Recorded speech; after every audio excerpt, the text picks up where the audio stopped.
क्योंकि देश का जिहड़ा अन्नदाता जिन्हों असीं देश का राजा कहंदे सी किसान नूं, अज वो देश का जिहड़ा राजा है अज मोदी सरकार ने उन्होंने सड़कों ते बैठण नूं मजबूर कर दिता।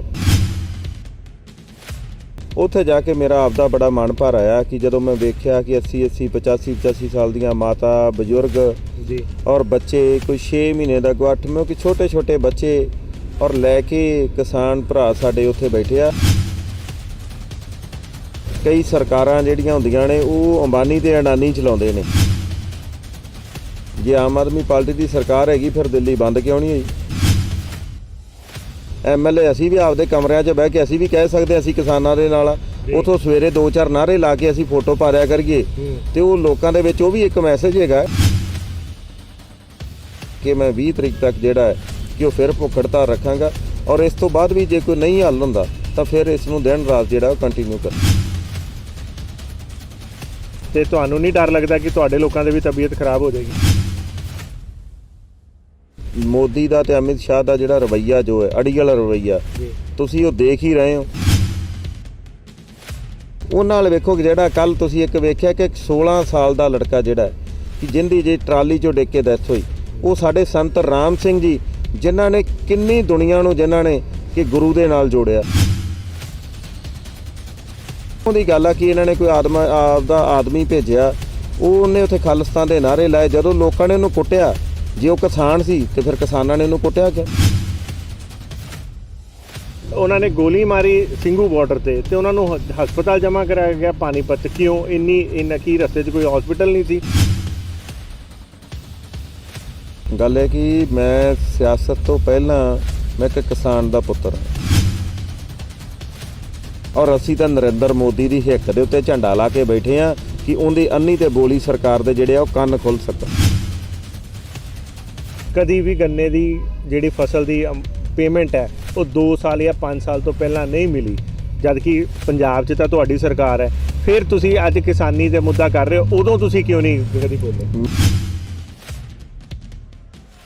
जन हितैषी देख रहे दर्शकों का स्वागत है जन जन की बात जन हितैषी के साथ। क्योंकि दोस्तों असी जन जन की गल करनी है तो अजकल पूरे देश च नहीं पूरे वर्ल्ड दे विच मुद्दा चल रहा है किसानी मुद्दा। किसानां दे लई एक काले बिल जिहड़े पास कीते है जिहड़े वो किसान कह रहे बार बार कि साडे अगेंस्ट काले बिल पास कर दिते गए हैगे है ते जिहदे लई वो लड़ाई लड़ रहे किसान जिद्दां कि ਸਿੰਘੂ बार्डर ते बैठे है। तो किसानां दी आवाज़ क्योंकि उन्हां नूं दिल्ली दे विच नहीं आन दिता गया तो किसानां दी आवाज़ बन के जिहड़े जंतर मंतर ते बैठे है पिछले 11 दिनों तो। ते कुलबीर सिंह जीरा जी जिहड़े कि जीरे तो विधायक हैगे है ये पिछले 16 तरीक तो यानी कि ये बैठे है कल तो ये भुख हड़ताल इन्होंने शुरू कर दी है। हजे कि इन्होंने जी भुख हड़ताल है वो हैगी है सवेरे 7 बजे तो लैके शाम के 7 बजे तक। पर ये क्यों भुख हड़ताल की इन्होंने आओ गलबात करते हैं। सत श्री अकाल सर। सत श्री अकाल जी। गल यह कि तुसीं भुख हड़ताल बारे पुछया पर गल ये भी पुछो कि अज भुख हड़ताल रखने का कारण सब तो वड्डा की है जी? क्योंकि देश का जिहड़ा अन्नदाता जिन्हों असीं देश का राजा कहंदे सी किसान नूं, अज वो देश का जिहड़ा राजा है अज मोदी सरकार ने उन्होंने सड़कों ते बैठण नूं मजबूर कर दिता। तकरीबन जो 3 महीने हो गए बिल पास होए नूं उदों तो लैके हुण तक जिहड़ा है कि साडे जिहड़े किसान आ पूरे देश का किसान जिहड़ा है वो चाहे किसी स्टेट का होवे वो उत्थे धरना प्रदर्शन कर रहा है। और जिहड़े साडे फॉरन दे विच भी जिहड़े लोग बैठे ने जिहड़े उत्थे भी खेतीबाड़ी करते हैं उन्होंने ने भी हरेक जिहड़ा देश दे विच अलग अलग तरह के आपदे हिसाब दे नाल धरम दा प्रदर्शन किया।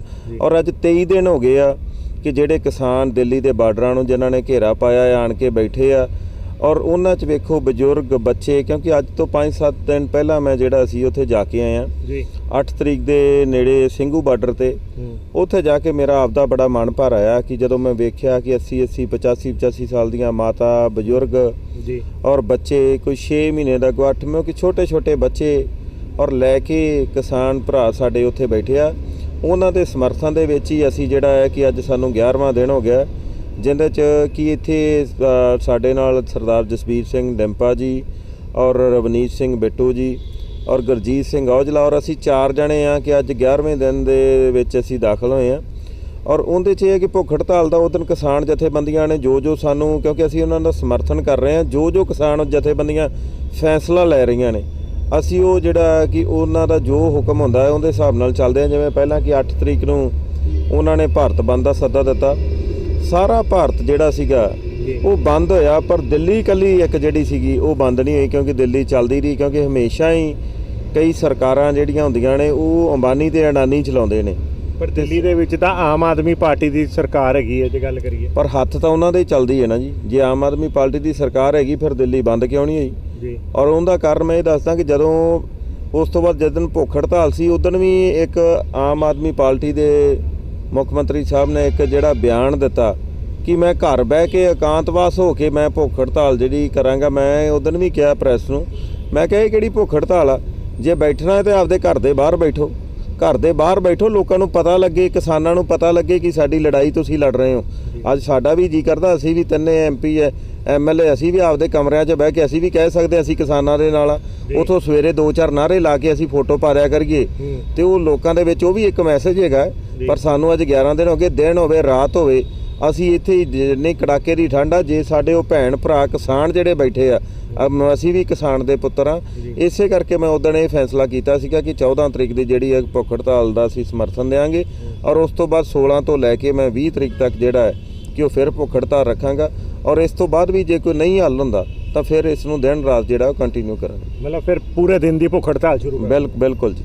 ਇੱਕ ਗੱਲ ਕਰੀਏ, ਜਿਵੇਂ ਤੁਸੀਂ ਦੱਸਿਆ ਕਿ ਤੁਸੀਂ 3-4 ਲੋਕ ਇਕੱਠੇ ਹੋਏ ਸੀ ਤੇ ਇਹਨਾਂ ਵਿੱਚੋਂ ਪਤਾ ਲੱਗ ਰਿਹਾ ਸਾਨੂੰ ਕਿ ਇੱਕ ਸਾਡੇ ਜਿਹੜੇ ਸਾਥੀ ਹੈਗੇ MP ਸਾਹਿਬ ਅੰਮ੍ਰਿਤਸਰ ਤੋਂ, ਉਹਨਾਂ ਦੀ ਤਬੀਅਤ ਵੀ ਖਰਾਬ ਹੋ ਗਈ ਹੈ, ਤੇ ਤੁਹਾਨੂੰ ਨਹੀਂ ਡਰ ਲੱਗਦਾ ਕਿ ਤੁਹਾਡੇ ਲੋਕਾਂ ਦੀ ਵੀ ਤਬੀਅਤ ਖਰਾਬ ਹੋ ਜਾਏਗੀ? ਗੱਲ ਇਹ ਹੈ ਜੀ, ਤੁਸੀਂ ਤਾਂ ਤਬੀਅਤ ਦੀ ਗੱਲ ਕਰਦੇ ਆ। ਅੱਜ ਤਾਂ ਹਰ ਇੱਕ ਨਾਗਰਿਕ ਦਾ ਇਹ ਫਰਜ਼ ਬਣਦਾ ਹੈ ਕਿ ਸਾਨੂੰ ਕੋਈ ਵੀ ਕੁਰਬਾਨੀ ਦੇਣੀ ਪਵੇ, ਕਿਉਂਕਿ ਮੋਦੀ ਦਾ ਤੇ ਅਮਿਤ ਸ਼ਾਹ ਦਾ ਜਿਹੜਾ ਰਵੱਈਆ ਜੋ ਹੈ ਅੜੀਅਲ ਰਵੱਈਆ ਤੁਸੀਂ ਉਹ ਦੇਖ ਹੀ ਰਹੇ ਹੋ ਕਿ ਇਹ ਮੰਨਦੇ ਨੇ ਕਿ ਅਸੀਂ ਗਲਤ ਕੀਤਾ ਹੈ, ਪਰ ਇਹ ਨਹੀਂ ਮੰਨਦੇ ਕਿ ਅਸੀਂ ਇਹ ਬਿੱਲ ਜਿਹੜੇ ਉਹ ਰੱਦ ਕਰਾਂਗੇ। ਔਰ ਉਹਦੇ ਲਈ ਇਹ ਹੈ ਕਿ ਜਦੋਂ ਅਸੀਂ ਇੰਨੀ ਠੰਡ ਦੇ ਵਿੱਚ ਬੈਠੇ ਆ, ਜਦੋਂ ਮੌਸਮ ਤੁਸੀਂ ਦੇਖ ਰਹੇ ਹੋ, ਤੁਸੀਂ ਵੀ ਹੁਣ ਆਏ ਹੋ, ਤੁਸੀਂ ਦੇਖ ਹੀ ਲਿਆ। ਅੱਜ ਵੀ ਆ ਜਿਹੜਾ ਤੁਹਾਡੇ ਸਾਹਮਣੇ ਪੁਲਿਸ ਆਈ, ਉਹਨਾਂ ਨੇ ਕਿਹਾ ਕਿ ਇਹ ਤਰਪਾਲ ਲਾ ਦਿਓ, ਪਰ ਜਦੋਂ ਉਹਨਾਂ ਨੂੰ ਅਸੀਂ ਰਿਕਵੈਸਟ ਕੀਤੀ ਕਿ ਭਾਈ ਭੁੱਖ ਹੜਤਾਲ ਚੱਲਦੀ ਪਈ ਹੈ, ਕਿ ਜੇ ਕੱਲ੍ਹ ਨੂੰ ਕੋਈ ਜ਼ਿੰਮੇਵਾਰ ਤੁਸੀਂ ਹੋਵੋਗੇ, ਕਿਉਂਕਿ ਹਰੇਕ ਤਰ੍ਹਾਂ ਦਾ ਜਿਹੜਾ ਪ੍ਰੈਸ਼ਰ ਆ ਜਿਹੜਾ ਪੈ ਰਿਹਾ, ਜਦੋਂ ਤੁਹਾਡੇ ਕੋਲ ਇੱਥੇ ਇੰਨੀ ਠੰਡ 'ਚ ਤੁਸੀਂ ਬੈਠੇ ਹੋ, ਆਟੋਮੈਟਿਕ ਤੁਸੀਂ ਬਿਮਾਰ ਤਾਂ ਹੋਣਾ ਹੀ ਹੋਣਾ। ਮੈਂ ਤਾਂ ਇਹ ਗੱਲ ਕਹਿੰਦਾ ਕਿ ਜਿੰਨੇ ਇਹ ਸਾਡੇ ਲਈ ਤਾਂ ਬੜੀ ਛੋਟੀ ਜੀ ਜਿਹੜੀ ਆ ਕਿ ਗੱਲ ਆ ਕਿ ਚਲੋ ਬੰਦੇ ਨੂੰ ਬੁਖਾਰ ਚੜਿਆ ਲੈ ਗਿਆ, ਪਰ ਗੱਲ ਇਹ ਕਿ ਉਹ ਕਿਸਾਨਾਂ ਨਾਲ ਵੇਖੋ, ਉਹਨਾਂ ਨਾਲ ਵੇਖੋ ਜਿਨ੍ਹਾਂ ਦੇ ਘਰਾਂ ਦੇ ਚਿਰਾਗ ਬੁਝ ਗਏ, ਉਹਨਾਂ ਨਾਲ ਵੇਖੋ ਕਿ ਜਿਹੜਾ ਕੱਲ ਤੁਸੀਂ ਇੱਕ ਵੇਖਿਆ ਕਿ 16 ਸਾਲ ਦਾ ਲੜਕਾ ਜਿਹੜਾ ਕਿ ਜਿੰਦੀ ਜੇ ਟਰਾਲੀ 'ਚੋਂ ਡਿੱਗ ਕੇ ਡੈਥ ਹੋਈ, ਉਹ ਸਾਡੇ ਸੰਤ ਰਾਮ ਸਿੰਘ ਜੀ ਜਿਨ੍ਹਾਂ ਨੇ ਕਿੰਨੀ ਦੁਨੀਆ ਨੂੰ ਜਿਨ੍ਹਾਂ ਨੇ ਕਿ ਗੁਰੂ ਦੇ ਨਾਲ ਜੋੜਿਆ, ਉਹਨਾਂ ਨੂੰ ਹਾਰ ਕੇ ਉਹ ਦੁੱਖ ਜਿਹੜਾ ਹੈ ਉਹ ਕਿਸਾਨਾਂ ਦਾ ਦੇਖ ਨਹੀਂ ਸਕਿਆ, ਔਰ ਉਹਨਾਂ ਨੇ ਜਿਹੜੀ ਆਪਣੇ ਆਪ ਨੂੰ ਗੋਲੀ ਮਾਰ ਕੇ ਜਿਹੜਾ ਕਿ ਉਹਨਾਂ ਨੇ ਆਤਮ ਹੱਤਿਆ ਜਿਹੜੀ ਕਰ ਲਈ, ਉਹ ਸ਼ਹਾਦਤ ਦਿੱਤੀ ਆ ਉਹਨਾਂ ਨੇ। ਇੱਕ ਸੰਤ ਰਾਮ ਸਿੰਘ ਜੀ ਦੀ ਤੁਸੀਂ ਗੱਲ ਕੀਤੀ ਹੈ ਤੇ ਉਹਦੇ ਤੇ ਅੱਜ ਇੱਕ ਵਿਵਾਦ ਖੜਾ ਹੋ ਗਿਆ ਹੈ ਕਿ ਕਿਹਾ ਜਾ ਰਿਹਾ, ਕਈ ਆਰੋਪ ਲੱਗ ਰਹੇ ਹੈ ਕਿ ਸ਼ਾਇਦ ਸੰਤ ਰਾਮ ਸਿੰਘ ਜੀ ਨੇ ਸੁਸਾਈਡ ਨਹੀਂ ਕੀਤੀ ਕਿਉਂਕਿ ਉਹ ਸੁਸਾਈਡ ਕਰਨ ਵਾਲੇ ਨਹੀਂ ਸੀ, ਜਿੰਨੇ ਉਹਨਾਂ ਦਾ ਤੇਜ ਸੀਗਾ, ਜਿੰਨਾ ਉਹਨਾਂ ਦਾ ਫੋਲੋਅਰ ਸੀਗੇ, ਔਰ ਉਹ ਬੜੇ ਪੋਜ਼ਿਟਿਵ ਮਾਈਂਡ ਦੇ ਸੀਗੇ, ਤੇ ਜੇ ਉਹਨਾਂ ਨੇ ਕਰਨੀ ਹੁੰਦੀ ਤੇ ਉਹ ਸਟੇਜ ਤੇ ਜਾ ਕੇ ਕਿਸਾਨ ਦੇ ਮੰਚ ਤੋਂ ਕਰਦੇ, ਉਹ ਸ਼ਹਾਦਤ ਦਿੰਦੇ, ਉਹ ਸੁਸਾਈਡ ਨਹੀਂ ਕਰ ਸਕਦੇ ਸੀ। ਜਿੱਦਾਂ ਦਾ ਤੁਸੀਂ ਆਪ ਹੀ ਦੱਸਿਆ ਕਿ ਉਹ ਪੂਰੇ ਵਰਲਡ 'ਚ ਘੁੰਮੇ ਹੋਏ, ਸਾਰੀ ਦੁਨੀਆ ਉਹਨਾਂ ਦੀ ਫੋਲੋਅਰ, ਫਿਰ ਉਹ ਸੁਸਾਈਡ ਕਿਉਂ ਕਰਦੇ? ਉਹ ਤਾਂ ਸ਼ਹਾਦਤ ਦਿੰਦੇ। ਗੱਲ ਇਹ ਆ ਕਿ ਇਹ ਸਾਰੀ ਦੁਨੀਆ 'ਚ ਜਾਣਦੀ ਹੈ, ਸੰਤ ਰਾਮ ਸਿੰਘ ਜੀ ਵਰਗਾ ਇਨਸਾਨ ਨਹੀਂ ਹੈਗਾ ਦੁਨੀਆ 'ਤੇ, ਬਹੁਤ ਚੰਗੇ ਇਨਸਾਨ ਸੀਗੇ, ਔਰ ਮੌਕੀ ਜਿਨ੍ਹਾਂ ਨੇ ਉਹਨਾਂ ਦਾ ਸਤਸੰਗ ਕੀਤਾ, ਉਹ ਅੱਜ ਲੋਕ ਜਿਹੜਾ ਤੁਸੀਂ ਸਵੇਰੇ 4 ਵਜੇ ਦੇਖਿਆ ਕਿ ਜਦੋਂ ਉਹਨਾਂ ਦਾ ਇਸ਼ਨਾਨ ਕਰਾਇਆ, ਲੋਕ ਕਿਵੇਂ ਰੋ ਰਹੇ ਸੀ। ਔਰ ਜਿਹੜੀਆਂ ਇਹ ਸਾਜ਼ਿਸ਼ਾਂ ਜਿਹੜੀਆਂ ਨੇ ਸਾਰੀਆਂ ਇਹ ਸਰਕਾਰ ਹੀ ਜਿਹੜੀ ਆ ਰਚਦੀ ਪਈ ਹੈ, ਕਿਉਂਕਿ ਮੈਨੂੰ ਇੱਕ ਗੱਲ ਦੱਸੋ ਕਿ ਸਿਰਫ ਕੀ ਹੈ ਕਿ ਹੁਣ ਇਹ ਚਾਹੁੰਦੇ ਨੇ ਕਿ ਜਿਹੜੇ ਬਾਰਡਰ ਨੇ, ਬਾਰਡਰਾਂ ਦੇ ਉੱਤੇ ਘੁਸਪੈਠ ਕਰਕੇ ਆਪਦੇ ਬੰਦੇ ਵਾੜ ਕੇ ਤੇ ਉੱਥੇ ਇਹੋ ਜਿਹੀਆਂ ਗੱਲਾਂ ਫੈਲਾਈਆਂ ਜਾਣ। ਜਿਵੇਂ ਪਰਸੋਂ ਦੀ ਗੱਲ ਆ ਕਿ ਇਹਨਾਂ ਨੇ ਕੋਈ ਆਪਦਾ ਆਦਮੀ ਭੇਜਿਆ, ਉਹਨੇ ਉੱਥੇ ਖਾਲਿਸਤਾਨ ਦੇ ਨਾਅਰੇ ਲਾਏ, ਜਦੋਂ ਲੋਕਾਂ ਨੇ ਉਹਨੂੰ ਕੁੱਟਿਆ, ਜੇ ਉਹ ਕਿਸਾਨ ਸੀ ਤੇ ਫਿਰ ਕਿਸਾਨਾਂ ਨੇ ਉਹਨੂੰ ਕੁੱਟਿਆ ਕਿਉਂ? ਉਹ ਬਾਹਰ ਦੇ ਲੋਕ ਜਾ ਕੇ ਉੱਥੇ ਸ਼ਰਾਰਤਾਂ ਕਰਦੇ ਨੇ, ਔਰ ਜਿਹੜਾ ਉਹਨਾਂ ਨੇ ਸੁਸਾਈਡ ਨੋਟ ਲਿਖਿਆ ਜਾਂ ਜੋ ਵੀ ਹੈ, ਉਹ ਜਿਹੜਾ ਉਹ ਸਾਰਾ ਕੁਝ ਜਿਹੜਾ ਉਹ ਕਲੀਅਰ ਹੋ ਜਾਣਾ। ਜਿਹੜੇ ਸੇਵਕ ਨਾਲ ਸੀ ਉਹ ਝੂਠ ਬੋਲ ਰਹੇ ਨੇ। ਗੱਲ ਇਹ ਆ ਕਿ ਜਿਹੜਾ ਬੰਦਾ ਉੱਥੇ ਮੌਕੇ ਤੇ ਐਬਸੈਂਟ ਆ, ਉਹ ਬੰਦਾ ਇਹ ਗੱਲ ਕਰ ਰਿਹਾ, ਉਹ ਲੇਡੀ ਉਹ ਗੱਲ ਕਰ ਰਹੀ ਹੈ, ਮੈਂ ਉਸ ਗੱਲ ਨਾਲ ਸਹਿਮਤ ਹੀ ਨਹੀਂ। ਉਹਨਾਂ ਨੇ ਇਹ ਵੀ ਕਿਹਾ, ਲੇਡੀ ਦੀ 1-2 ਗੱਲਾਂ ਬੜੀਆਂ ਥੋੜੀ ਜਿਹੀ ਹੈਗੀਆਂ ਕਿ ਵਿਚਾਰ ਕਰਨ ਜੋਗੀਆਂ, ਕਿ ਉਹਨਾਂ ਨੇ ਗੋਲੀ ਮਾਰੀ ਸਿੰਘੂ ਬਾਰਡਰ ਤੇ ਉਹਨਾਂ ਨੂੰ ਹਸਪਤਾਲ ਜਮ੍ਹਾਂ ਕਰਾਇਆ ਗਿਆ ਪਾਣੀਪਤ। ਕਿਉਂ? ਇੰਨਾ ਕੀ ਰਸਤੇ 'ਚ ਕੋਈ ਹਸਪੀਟਲ ਨਹੀਂ ਸੀ? ਜਾਂ ਦੇਖੋ ਕਿਸਾਨਾਂ ਦੇ ਹੱਕ 'ਚ ਜੇ ਉਹਨਾਂ ਨੇ ਸ਼ਹਾਦਤ ਦਿੱਤੀ ਤੇ ਫਿਰ ਉਹਨੇ ਇਹ ਵੀ ਸਵਾਲ ਚੱਕਿਆ ਕਿ ਉਹਨਾਂ ਦੀ ਜਿਹੜੀ ਹੈਂਡ ਰਾਈਟਿੰਗ ਹੈ ਉਹ ਵੀ ਜਿਹੜੀ ਹੈਗੀ ਆ ਹੋਰ ਹੈਗੀ ਆ, ਸੇਮ ਨਹੀਂ ਲੱਗਦੀ। ਚਲੋ ਉਹ ਸਾਰੀਆਂ ਗੱਲਾਂ ਕਲੀਅਰ ਹੋ ਜਾਣਗੀਆਂ। ਤੇ ਇੱਕ ਚੀਜ਼ ਹੋਰ ਅਸੀਂ ਪੁੱਛਣਾ ਚਾਹਾਂਗੇ ਕਿ ਜਿਹੜਾ ਇਹ ਤੁਸੀਂ ਇਹ ਇਲੈਕਸ਼ਨ ਈਅਰ ਹੈ ਪੰਜਾਬ ਲਈ, ਅਗਲਾ ਇਲੈਕਸ਼ਨ ਈਅਰ ਹੈ ਔਰ ਤੁਹਾਡੇ ਇਲਾਕੇ 'ਚ ਬਹੁਤ ਸਾਰੀ ਡਿਵੈਲਪਮੈਂਟ ਚੱਲਦੀ ਪਈ ਹੋਣੀ, ਤੁਸੀਂ ਡਿਵੈਲਪਮੈਂਟਾਂ ਦੇ ਕੰਮ ਵਿੱਚ ਛੱਡ ਕੇ ਤੁਸੀਂ ਇੱਥੇ ਲੱਗੇ ਹੋਏ ਹੋ, ਉੱਥੇ ਲੋਕ ਪਰੇਸ਼ਾਨ ਹੋ ਰਹੇ ਹੋਣੇ। ਗੱਲ ਹੈ ਕਿ ਮੈਂ ਸਿਆਸਤ ਤੋਂ ਪਹਿਲਾਂ ਮੈਂ ਇੱਕ ਕਿਸਾਨ ਦਾ ਪੁੱਤਰ ਹਾਂ। ਮੇਰੇ ਪਿਤਾ ਜੀ, ਮੇਰੇ ਦਾਦਾ ਜੀ, ਸਾਡਾ ਸਾਰਾ ਪਰਿਵਾਰ ਅੱਜ ਵੀ ਅਸੀਂ ਖੇਤੀਬਾੜੀ ਕਰਦੇ ਹਾਂ। ਅਸੀਂ ਖੇਤੀਬਾੜੀ ਨਾਲ ਜੁੜੇ ਹੋਏ ਹਾਂ ਔਰ ਜੇ ਸਾਡੀ ਖੇਤੀ ਨਾ ਰਹੀ, ਸਾਡੀ ਰੋਜੀ ਰੋਟੀ ਨਾ ਰਹੀ, ਅਸੀਂ ਇਹੋ ਜਿਹੀਆਂ ਸਿਆਸਤਾਂ ਤੋਂ ਲੈਣਾ ਕੀ? ਇਸ ਕਰਕੇ ਅਸੀਂ ਸਾਰੇ ਸਿਆਸਤ ਤੋਂ ਉੱਪਰ ਉੱਠ ਕੇ ਸਾਡੀ ਜ਼ਮੀਰ ਨੇ ਆਵਾਜ਼ ਦਿੱਤੀ ਕਿ ਸਾਡਾ ਜਾਣਾ ਤੇ ਫਰਜ਼ ਬਣਦਾ, ਕਿਉਂਕਿ ਜਿਹੜਾ ਬੰਦਾ ਆਪਦੇ ਖੇਤ ਜਾਂਦਾ ਹੈ, ਆਪਦੇ ਖੇਤ ਦੇ ਵਿੱਚ ਚੱਕਰ ਲਾਉਂਦਾ ਹੈ, ਜਿਹੜਾ ਫਸਲ ਦਾ ਜਿਹਨੂੰ ਪਤਾ ਹੈ, ਉਹ ਬੰਦਾ ਜਿਹੜਾ ਉਹ ਵਾਕਈ ਹਰੇਕ ਜਿਹੜਾ ਕਿਸਾਨ ਹੈ ਅੱਜ ਇੱਥੇ ਦਿੱਲੀ ਦੇ ਬਾਰਡਰਾਂ ਦੇ ਉੱਤੇ ਆਣ ਕੇ ਬੈਠਾ ਹੈ ਔਰ ਅਸੀਂ ਤਾਂ ਨਰਿੰਦਰ ਮੋਦੀ ਦੀ ਹਿੱਕ ਦੇ ਉੱਤੇ ਝੰਡਾ ਲਾ ਕੇ ਬੈਠੇ ਹਾਂ ਕਿ ਉਹਦੀ ਅੰਨੀ ਤੇ ਬੋਲੀ ਸਰਕਾਰ ਦੇ ਜਿਹੜੇ ਆ ਉਹ ਕੰਨ ਖੁੱਲ੍ਹ ਸਕਣ। ਇੱਕ ਆਖਰੀ ਕੁਐਸਚਨ ਪੁੱਛਣਾ ਚਾਹਾਂਗਾ, ਤੁਸੀਂ ਬੜੇ ਵਧੀਆ ਚੀਜ਼ ਦਿੱਤੀ ਹੈ ਜੀਰਾ ਸਾਹਿਬ, ਤੁਸੀਂ ਖੁਦ ਕਿਹਾ ਤੁਸੀਂ ਕਿਸਾਨ ਹੋ। ਕਿਸਾਨਾਂ ਦੇ ਹੱਕ 'ਚ ਬੜੀ ਦੇਰ ਦਾ ਇੱਕ ਬਿੱਲ ਹੈਗਾ ਕਿ ਉਹਨੂੰ ਗੰਨੇ ਦੀ ਪੇਮੈਂਟ ਜਿਹੜੀ 14 ਦਿਨ 'ਚ ਮਿਲਣੀ ਚਾਹੀਦੀ ਹੈ, ਪਰ ਕਿਸਾਨਾਂ ਕੋਲ, ਮੈਂ ਵੀ ਕੱਲ ਸਿੰਘੂ ਬਾਰਡਰ ਜਾ ਕੇ ਆਇਆ, ਕਿਸਾਨਾਂ ਨੇ ਕਿਹਾ ਹੈ ਕਿ ਸਾਨੂੰ ਅੱਜ ਤੱਕ ਕਦੀ ਵੀ ਗੰਨੇ ਦੀ ਜਿਹੜੀ ਫਸਲ ਦੀ ਪੇਮੈਂਟ ਹੈ ਉਹ 2 ਸਾਲ ਜਾਂ 5 ਸਾਲ ਤੋਂ ਪਹਿਲਾਂ ਨਹੀਂ ਮਿਲੀ, ਜਦ ਕਿ ਪੰਜਾਬ 'ਚ ਤਾਂ ਤੁਹਾਡੀ ਸਰਕਾਰ ਹੈ। ਫਿਰ ਤੁਸੀਂ ਅੱਜ ਕਿਸਾਨੀ ਦੇ ਮੁੱਦਾ ਕਰ ਰਹੇ ਹੋ, ਉਦੋਂ ਤੁਸੀਂ ਕਿਉਂ ਨਹੀਂ ਕਦੀ ਬੋਲੇ? ਮੈਂ ਇੱਕ ਗੱਲ ਕਰਨੀ ਚਾਹੁੰਦਾ ਕਿ ਤੁਸੀਂ ਮੇਰਾ ਉਦੋਂ ਦਾ ਵੀ ਰਿਕਾਰਡ ਕਢਾ ਕੇ ਵੇਖੋ, ਸਭ ਤੋਂ ਵੱਧ ਗੰਨੇ ਦੀ ਪੇਮੈਂਟ ਲਈ ਧਰਨੇ ਜਿਹੜੇ ਆ ਉਹ ਮੇਰੇ ਪਿਤਾ ਜੀ ਸਰਦਾਰ ਇੰਦਰਜੀਤ ਸਿੰਘ ਜੀਰਾ ਜੋ ਸਾਬਕਾ ਮੰਤਰੀ, ਜੋ ਅਸੀਂ ਲਾਉਂਦੇ ਰਹੇ। ਔਰ ਅਕਾਲੀ ਦਲ ਤੇ ਬੀਜੇਪੀ ਸਰਕਾਰ ਨੇ ਜਿੰਨਾ ਪੰਜਾਬ ਦੇ ਵਿੱਚ ਮਿੱਲਾਂ ਦਾ ਸੱਤਿਆਨਾਸ਼ ਕੀਤਾ, ਇਹਨਾਂ ਨੇ ਆਪਦੇ ਝੇਤਿਆਂ ਨੂੰ ਪ੍ਰਾਈਵੇਟ ਮਿੱਲਾਂ ਜਿਹੜੀਆਂ ਉਹ ਦਿੱਤੀਆਂ ਤੇ ਸਰਕਾਰੀ ਮਿੱਲਾਂ ਵੇਚੀਆਂ। ਜੀਰਾ ਮਿੱਲ ਜਿਹੜੀ ਹੈ ਸਭ ਤੋਂ ਮਸ਼ਹੂਰ ਮਿੱਲ ਹੁੰਦੀ ਸੀ, ਫਰੀਦਕੋਟ ਮਿੱਲ ਸਭ ਤੋਂ ਮਸ਼ਹੂਰ ਹੁੰਦੀ ਸੀ, ਅੱਜ ਤੁਸੀਂ ਜਗਰਾਓਂ ਮਿੱਲ ਮਸ਼ਹੂਰ ਹੁੰਦੀ ਸੀ। ਉੱਥੇ ਕਲੋਨੀਆਂ ਕੱਟ ਕੇ ਆਪਦੇ ਝੇਤਿਆਂ ਨੂੰ ਜ਼ਮੀਨਾਂ ਦਿੱਤੀਆਂ। ਔਰ ਜਿਹੜਾ ਹੈ ਕਿ ਗੰਨਾ, ਤੁਸੀਂ ਮੈਨੂੰ ਦੱਸੋ ਲੋਕਾਂ ਨੂੰ ਕਿੰਨਾ ਗੰਨਾ, ਸਭ ਤੋਂ ਵੱਧ ਗੰਨਾ ਪੰਜਾਬ 'ਚ ਲੱਗਦਾ ਹੁੰਦਾ ਸੀ, ਅੱਜ ਵਿਰਲਾ ਗੰਨਾ ਲੱਗਦਾ। ਇਸ ਕਰਕੇ ਜੋ ਕੁਛ ਹੈ, ਜਿੰਨੇ ਵੀ ਕੰਡੇ ਬੀਜੇ ਨੇ ਉਹ ਇਹ ਸਾਰੇ ਇਹਨਾਂ ਦੇ ਨੇ, ਉਹ ਤਾਂ ਜੇ ਹੌਲੀ ਹੌਲੀ ਅਸੀਂ ਕੱਢਦੇ ਪਏ ਹਾਂ, ਟਾਈਮ ਲੱਗੂਗਾ। ਇੱਕ ਹੋਰ ਕੁਐਸਚਨ ਇਹ ਹੈਗਾ ਕਿ ਬਹੁਤ ਸਾਰੀਆਂ, ਜਿਵੇਂ ਅਸੀਂ ਕਹਿ ਰਹੇ ਹਾਂ ਕਿ ਪੰਜਾਬ ਦੇ ਵਿੱਚ MSP ਕਰਕੇ ਆ ਸਾਰਾ ਇੱਕ ਚੱਲ ਰਿਹਾ ਵਿਵਾਦ ਚੱਲ ਰਿਹਾ ਹੈ। ਪੰਜਾਬ ਦੇ ਵਿੱਚ ਸਿਰਫ ਝੋਨਾ ਤੇ ਜਿਹੜੀ ਕਣਕ ਹੀ ਹੁੰਦੀ ਹੈ, ਹੋਰ ਕੋਈ ਫਸਲ ਨਹੀਂ ਹੁੰਦੀ। ਤੇ ਕੀ ਰੀਜ਼ਨ ਹੈ ਕਿ ਜਿਹੜੇ ਪੰਜਾਬ ਦੇ ਵਿੱਚ ਜਿਹੜੀ ਹੋਰ ਫਸਲਾਂ ਨਹੀਂ ਉਗਾਈਆਂ ਜਾ ਰਹੀਆਂ ਔਰ ਬੜੀ ਦੇਰ ਦੇ ਵਿੱਚ ਇਹ MSP ਸਿਰਫ ਪੰਜਾਬ ਤੇ ਹਰਿਆਣਾ 'ਚ ਹੀ ਲਾਗੂ ਹੈ, ਹੋਰ ਕਿਤੇ ਨਹੀਂ ਹੈਗੀ?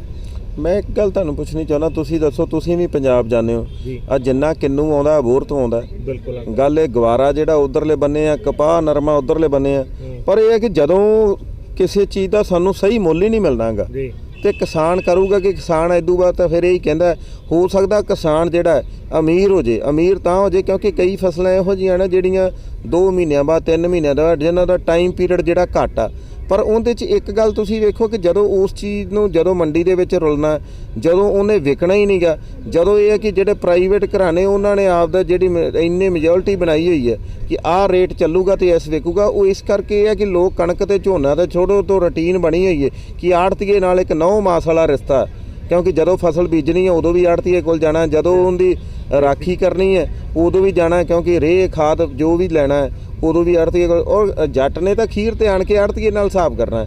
ਇਸ ਕਰਕੇ ਇਹ ਹੈ ਕਿ ਉਹ ਥੋੜ੍ਹਾ ਜਿਹਾ ਇਸ ਕਰਕੇ ਆ, ਹੋਰ ਨਹੀਂ ਕੋਈ ਗੱਲ ਹੈ ਕਿ ਤਾਂ ਕਰਕੇ ਜੇ ਸਹੀ ਰੇਟ ਮਿਲਣ ਆਪੇ ਤੇ ਸਾਡੀ ਜ਼ਮੀਨ ਐਡੀ ਵਧੀਆ ਜੋ ਮਰਜ਼ੀ ਤੁਸੀਂ ਲਾ ਸਕਦੇ। ਜੀਰਾ ਸਾਹਿਬ ਤੁਸੀਂ ਬੜੇ ਮਜ਼ੇ ਹੋਏ ਵਿਧਾਇਕ ਹੈਗੇ ਹੋ, ਇੱਕ ਕੁਐਸਚਨ ਦਾ ਆਨਸਰ ਦਿਓ ਕਿ ਬਹੁਤ ਸਾਰੀਆਂ ਸਿਰਫ ਜਿਹੜੀ ਆਹ ਕਣਕ ਤੇ ਇਹਨੂੰ ਚਾਵਲ ਨੂੰ ਝੋਨੇ ਨੂੰ ਛੱਡ ਕੇ ਬਾਕੀ ਸਾਰੀਆਂ ਤਕਰੀਬਨ ਫਸਲਾਂ ਆਲਰੇਡੀ ਕਾਂਗਰਸ ਵੇਲੇ ਦੀਆਂ, ਸੈਂਟਰ 'ਚ ਜਦੋਂ ਕਾਂਗਰਸ ਸਰਕਾਰ ਸੀ, ਮਨਮੋਹਨ ਸਿੰਘ ਜੀ ਦੀ ਸਰਕਾਰ ਸੀਗੀ, ਉਦੋਂ ਵੇਲੇ ਤੋਂ ਹੀ ਉਹ ਵਿਦਆਊਟ MSP ਵਿਕ ਰਹੀਆਂ ਹੈਗੀਆਂ।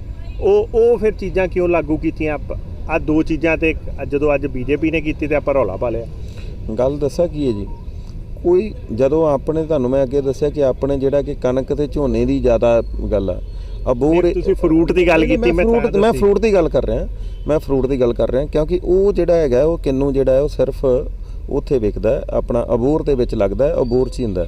ਨਰਮਾ ਜਿਹੜਾ ਉਧਰਲੀ ਸਾਈਡ ਹੀ ਹੈ ਉਧਰ, ਕਿਉਂਕਿ ਉਹਨਾਂ ਨੂੰ ਜਿਹੜਾ ਹਰਿਆਣਾ ਜਿਹੜਾ ਹੈ ਉਹ ਨੇੜੇ ਪੈ ਜਾਂਦਾ, ਉਹਨਾਂ ਨੂੰ ਜਿਹੜਾ ਹੈ ਕਿ ਇਸ ਕਰਕੇ ਨਾਲ ਜਿਹੜਾ ਡੱਬ ਵਾਲੀ ਆ, ਬਿਲਕੁਲ ਡੱਬ ਵਾਲੀ ਕਰਕੇ ਉਹਨਾਂ ਦਾ ਇਹ ਹੈ ਕਿ ਦੂਜਾ ਇੱਧਰ ਹੁਣ ਬਾਕੀ ਸਾਰਾ ਏਰੀਆ ਮਾਝਾ ਮਾਲਵਾ ਦੁਆਬਾ ਜਿਹੜਾ ਹੈਗਾ, ਸਿਰਫ ਜਿਹੜਾ ਮਾਲਵੇ ਦਾ ਕੁਛ ਏਰੀਆ ਉੱਧਰ ਕਰਕੇ ਲੱਗਦਾ ਹੈ। ਇਸ ਕਰਕੇ ਮੈਨੂੰ ਇੱਕ ਗੱਲ ਦੱਸੋ ਕਿ ਅੱਜ ਜਿਹੜੀ ਤੁਲਨਾ ਤੁਸੀਂ ਕਰ ਰਹੇ ਹੋ ਸਰਦਾਰ ਮਨਮੋਹਨ ਸਿੰਘ ਦੀ ਤੇ ਨਰਿੰਦਰ ਮੋਦੀ ਦੀ, ਅੱਜ ਸਾਰੀ ਦੁਨੀਆ ਇਸ ਗੱਲ ਨੂੰ ਯਾਦ ਕਰਦੀ ਹੈ ਕਿ ਠੀਕ ਹੈ ਉਹ ਘੱਟ ਬੋਲਦਾ ਸੀ ਪਰ ਉਹਦੇ ਵਰਗਾ ਬੰਦਾ, ਔਰ ਦੇਸ਼ ਕਿਤੇ ਦਾ ਕਿਤੇ ਲੈ ਗਿਆ। ਅੱਜ ਇਹ ਦੇਸ਼ ਜਿਹੜਾ ਅੱਜ ਪ੍ਰਾਈਵੇਟ ਘਰਾਣਿਆਂ 'ਚ ਇਹਨਾਂ ਨੇ ਜਿਹੜਾ ਹੈ ਕਿ ਵੰਡ ਕੇ ਰੱਖਤਾ, ਵੇਚ ਕੇ ਰੱਖਤਾ। ਸ੍ਰੀ ਅੰਮ੍ਰਿਤਸਰ ਸਾਹਿਬ ਦਾ ਜਿਹੜਾ ਰੇਲਵੇ ਸਟੇਸ਼ਨ ਆ ਔਰ ਜਿਹੜੇ ਆਪਣਾ ਏਅਰਪੋਰਟ ਆ, ਇੱਥੋਂ ਤੱਕ ਕਿ ਇਹਨਾਂ ਨੇ ਕੋਈ ਚੀਜ਼ ਨਹੀਂ ਛੱਡਣੀ ਕਿ ਜੇ ਅਜੇ ਵੀ ਅੱਜ ਇੱਕ ਕਿਸਾਨ ਅੰਦੋਲਨ ਇੱਕ ਇਹੋ ਜਿਹਾ ਅੰਦੋਲਨ ਆ ਜਿਹਨੇ ਇਕੱਲਾ ਕਿਸਾਨੀ ਨੂੰ ਨਹੀਂ ਪੂਰੇ ਦੇਸ਼ ਨੂੰ ਬਚਾਉਣਾ। ਧੰਨਵਾਦ ਜੀ। ਤੇ ਦੋਸਤੋ ਇਹ ਸੀਗੇ ਵਿਧਾਇਕ ਜੀਰਾ ਜੀ, ਜਿਨ੍ਹਾਂ ਨੇ ਬੜੇ ਚੰਗੇ ਤਰੀਕੇ ਨਾਲ ਦੱਸਿਆ ਕਿ ਕੀ ਕਿਸਾਨੀ ਬਿੱਲ ਹੈ ਤੇ ਕਿਸਾਨਾਂ ਦੇ ਹੱਕ ਦੀ ਆਵਾਜ਼ ਬਣ ਕੇ ਉਹ ਡਟੇ ਰਹੇ ਹੋਏ ਹੈ ਔਰ ਅੱਗੇ ਵੀ ਡਟੇ ਰਹਿਣਗੇ ਜਦ ਤੱਕ ਕਿ ਕਿਸਾਨਾਂ ਦਾ ਹੱਲ ਨਹੀਂ ਹੁੰਦਾ। ਐਦਾਂ ਹੀ ਹੋਰ ਵੀ ਚੀਜ਼ਾਂ ਨਾਲ ਤੁਹਾਨੂੰ ਜਾਣੂ ਕਰਾਉਂਦੇ ਰਵਾਂਗੇ। ਦੇਖਦੇ ਰਹੋ, ਬਨੇ ਰਹੋ ਜਨ ਹਿਤੈਸ਼ੀ। ਧੰਨਵਾਦ।